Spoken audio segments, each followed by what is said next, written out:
साथियों, जय भीम, जय भारत, जय मूल निवासी नमो बुद्धाय, जय विज्ञान, जय संविधान, जय जोहार। साथियों, जय भीम।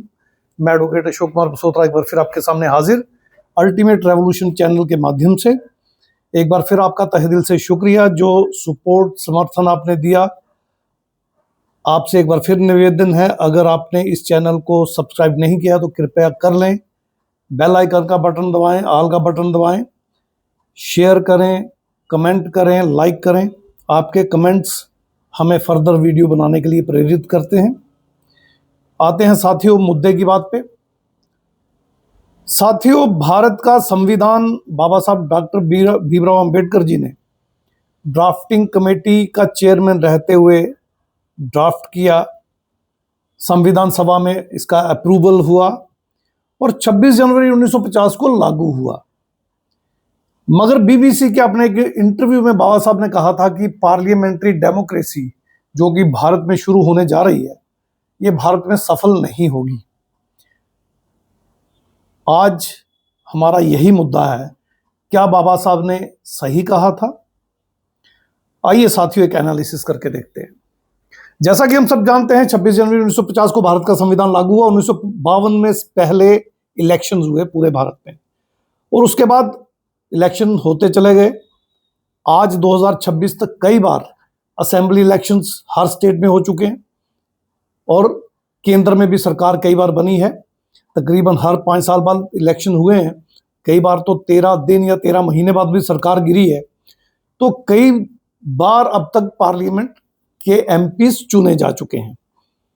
लेकिन बाबा साहब का कहना था कि पार्लियामेंट्री डेमोक्रेसी भारत में सफल नहीं हो सकती और तर्क जो बाबा साहब ने दिया था वो ये था कि जिन लोगों ने अपने मेंबर्स पार्लियामेंट के चुनने हैं या मेंबर लेजिस्लेटिव असेंबली के चुनने हैं, यानी सांसद और विधायक चुनने हैं, वो लोग इस काबिल नहीं हैं कि वो सही मेंबर्स को चुन सके।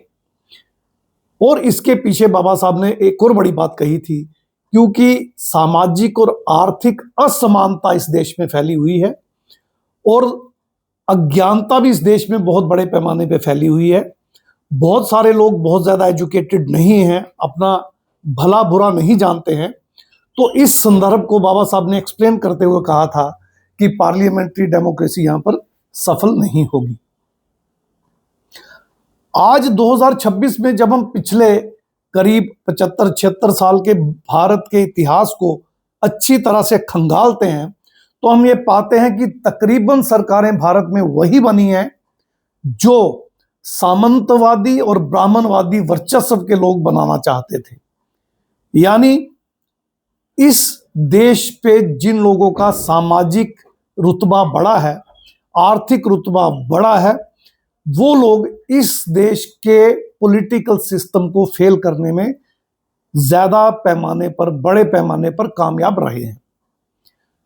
काफी लंबे अरसे तक कांग्रेस ने इस देश में सरकार चलाई है और अगर हम कांग्रेस के इलेक्शंस और उसके बाद बनी हुई सरकारों को अगर एनालाइज करें तो हम ये पाते हैं कि कांग्रेस ने लंबे अरसे तक ब्राह्मणवादी, मनुवादी और खासकर ब्राह्मणों को आगे बढ़ाया। यानी मैक्सिमम मेंबर पार्लियामेंट जो थे वो ब्राह्मण समाज से आते थे। इसके अलावा मैक्सिमम सरकारें जो राज्य की सरकारें बनती थी उनके कैबिनेट मिनिस्टर और ज्यादातर चीफ मिनिस्टर जो हैं वो भी ब्राह्मण या ब्राह्मणवादी ही बना करते थे। बहुत लंबे अरसे तक ये चलता रहा।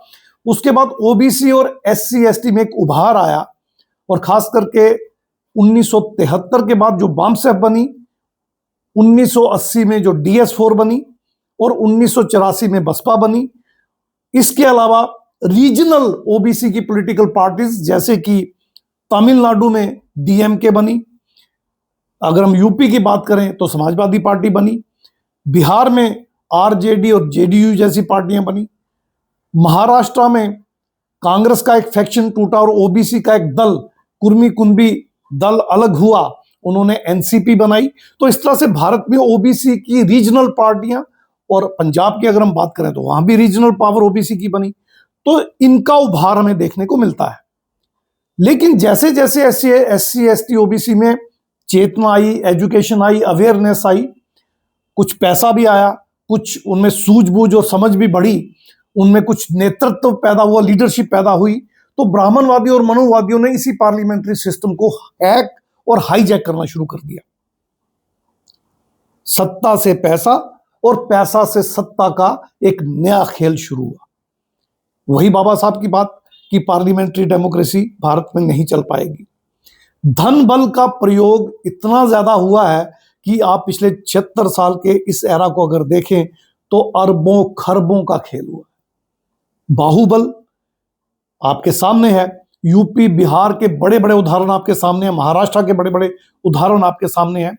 माफिया जिस पॉलिटिकल पार्टी के साथ जुड़ता है उसी पॉलिटिकल पार्टी को वोट करवाने में सफल हो जाता है, और क्विड प्रो को का कारपोरेट डील उनके साथ जो चलता है वो भी आपके सामने बहुत क्लियरली अब नजर आने लगा है। ईवीएम हैकिंग में इजराइल और अमेरिका तक इन्वॉल्व है, अब तो ये आंकड़े भी सामने आ चुके हैं।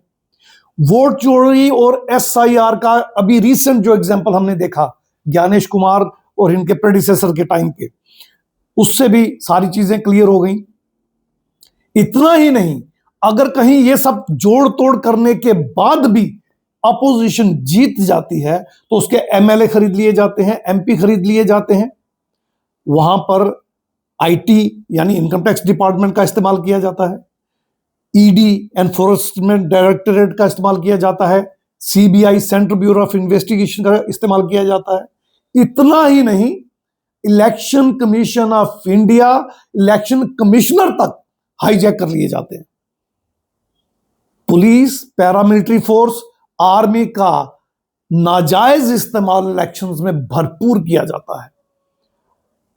इन सब का इस्तेमाल करके अल्टीमेटली अगर इलेक्शंस हैक और हाईजैक ना हो तो जैसा मैंने बताया सीबीआई, ईडी इनका डर दिखाया जाता है, इनकम टैक्स की रेड करवाई जाती हैं और एमएलए एमपीज को तोड़कर अपनी पार्टी में शामिल करके सरकारें बनाई जाती हैं। दूसरे सादे शब्दों में अगर हम कहें तो जिसे जनता चुनना चाहती है उसे नहीं चुन पाती है, और अगर गलती से कहीं चुन भी लेती है सारे चैलेंजेस को एक साइड पे करके, धन बल को, बाहुबल को, ईवीएम हैकिंग को, वोट चोरी को, एसआईआर को, सबको, तो फिर जैसा मैंने बताया एजेंसियों का इस्तेमाल करके जीते हुए अपोजिशन के प्रतिनिधियों को तोड़कर अपनी पार्टी में शामिल करके अपनी सरकार फिर से बना ली जाती है। यानी जिसको जनता नकारती है वो फिर सत्ता में आ जाता है। डेमोक्रेसी का क्या मतलब है? लोगों की सरकार, लोगों द्वारा चुनी गई सरकार और लोगों के लिए काम करने वाली सरकार, ये तीनों ग्राउंड्स जो बेसिक हैं फेल कर दी जाती है। तो बाबा साहब ने जो कहा था वो बिल्कुल सच साबित हो रहा है। भारत में अभी तक लोगों की मर्जी की सरकार चुनी ही नहीं जा रही, तो फिर क्या ये डेमोक्रेसी है? क्योंकि भारत का संविधान तो लोकतंत्र की बात करता है, जमहूरियत की बात करता है, डेमोक्रेसी की बात करता है, तो क्या भारत लोकतांत्रिक देश है? इन आंकड़ों को जब हम सामने रख के देखते हैं तो हम पूरे विश्वास के साथ ये बात कह सकते हैं कि भारत में डेमोक्रेसी नहीं है। तो फिर क्या है? क्लिप्टोक्रेसी है। एक कदम और आगे बढ़ जाइए, ऑलिगार्की है। अब भारत में ऑलिगार्की है। अल्ट्रा रिच पीपल जो पूरी वर्ल्ड ऑर्डर को कंट्रोल करना चाहते हैं, जो अमेरिका, इजराइल, इंग्लैंड जैसे देशों को भी कंट्रोल कर रहे हैं, अब इनडायरेक्टली वो भारत को भी कंट्रोल कर रहे हैं। अगर मेरी बात का यकीन ना आए तो ट्रंप की वो स्टेटमेंट याद कर लीजिए, जब उन्होंने कहा था कि 11,000 करोड़ रुपया हमने भारत की सरकार को दिया वोटर टर्नआउट बढ़ाने के लिए। और दूसरी तरफ अगर आपको याद हो, उन्हीं दिनों महाराष्ट्र की इलेक्शन में 10-10 हजार रुपए का एक एक वोट खरीदा था बीजेपी ने। ये आंकड़े भी सामने आए थे। और बीजेपी ने एक सरकार बनाने के लिए जो एमएलए खरीदे थे, जिसमें कि अडानी जी भी वहां बैठे हुए थे, वो आंकड़े भी आपके सामने आए। तो अल्टीमेटली जिसको लोगों ने चुना वो सरकारें तोड़ दी गई। तो ट्रंप का पैसा भी भारत में चलता है। अगर भारत में यूएसए और इजराइल की इंटरफेरेंस इलेक्शंस को पूरी तरह से हाईजैक कर लेती है तो फिर यह लोकतंत्र कैसे हुआ? नहीं हुआ। लोकतंत्र को फेल कर दिया गया। यानी लोग जिसे चुनना चाहते हैं वो नहीं चुना जा रहा। अल्ट्रा रिच के पपेट्स, डोनाल्ड ट्रंप, नेतन्याहू जैसे लोग इंटरफेयर करके भारत में जिनको चुनना चाहते हैं उन्हें चुन रहे हैं। एक और उदाहरण देके अपनी बात समाप्त करना चाहता हूं। और रॉथस्चाइल्ड की एंट्री भारत में हो चुकी है। अगर यकीन ना आए तो नेट पे जाके देख लीजिए। और रॉकफेलर की एंट्री भारत में हो चुकी है। इसके अलावा 3 टाइकून, इन्हीं यहूदियों के जो टाइकून्स है, बिजनेस कॉर्पोरेट टाइकून्स, उनकी भी भारत में एंट्री हो चुकी है। तीनों के नाम आप शायद नहीं जानते होंगे, मैं बता देता हूं। ब्लैक रॉक, वैनगार्ड और स्टेट स्ट्रीट, इनकी भी एंट्री हो चुकी है। तो भारत की सारी इकॉनमी किसके कंट्रोल में जाएगी? उन अल्ट्रा रिच लोगों के कंट्रोल में, जो एप्स्टीन की फाइल से भी कहीं ना कहीं जुड़े हुए आपको नजर आएंगे। बाल को मानने वाले, इल्यूमिनाती को मानने वाले। तो अब भारत में उनका कंट्रोल चलेगा। तो क्या भारत एक लोकतांत्रिक देश रह गया है? मेरा पक्का यकीन है, मेरे पक्के तौर पर आंकड़े ये साबित करते हैं, बिल्कुल भी नहीं। तो भारत फिर क्या रह गया है? ओलिगार्की। अब मतलब समझ में आया ओलिगार्की क्या होता है?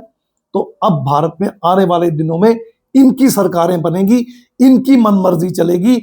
आपकी एजुकेशन भी ये डिसाइड करेंगे, आपका हेल्थ सेक्टर भी ये डिसाइड करेंगे, आपका एग्रीकल्चर, इंडस्ट्री, हर चीज, भारत की हर चीज ये डिसाइड करेंगे। यानी भारत की जनता अब इनकी सिर्फ गुलाम बन के रह जाएगी, महज गुलाम। तो स्लेवरी का एक नया एरा शुरू होने जा रहा है।